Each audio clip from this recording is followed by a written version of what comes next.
ఎగ్జామ్లో ఫెయిల్ అయిపోయాను అన్నయ్య. ఒక్క సబ్జెక్ట్ మాత్రం పాస్ అయ్యాను, మిగిలినవన్నీ పోయినాయి అన్నయ్య. ఈ విషయం నాన్నకు తెలిస్తే నన్ను చావు కొడతాడు. కుటుంబంలో నాన్న పరువు నేనే పోగొడుతున్నాను అన్నయ్య. నేను ప్రతి భారంగా ఉండేదానికంటే నేను చచ్చిపోవడమే కరెక్ట్ అన్నయ్య. సరే చచ్చిపోరు అయితే. అన్నయ్య అలా వదిలేసి వెళ్ళిపోతున్నావు ఏంటి అన్నయ్య? ఎరా నువ్వు ఫ్యాన్ గురేసుకుందాం అనుకున్నప్పుడు గుర్తురాలేదు అన్నయ్య నీకు?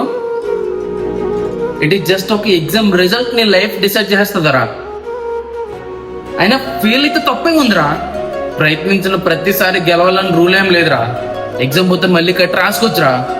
ఎవరికి తెలుసు, ఇంతకు మించి ఎక్కువ మార్కులతో సాధిస్తావేమో. అయినా ఒక్కసారైనా సరే అమ్మ నాన్న గురించి ఆలోచించావురా?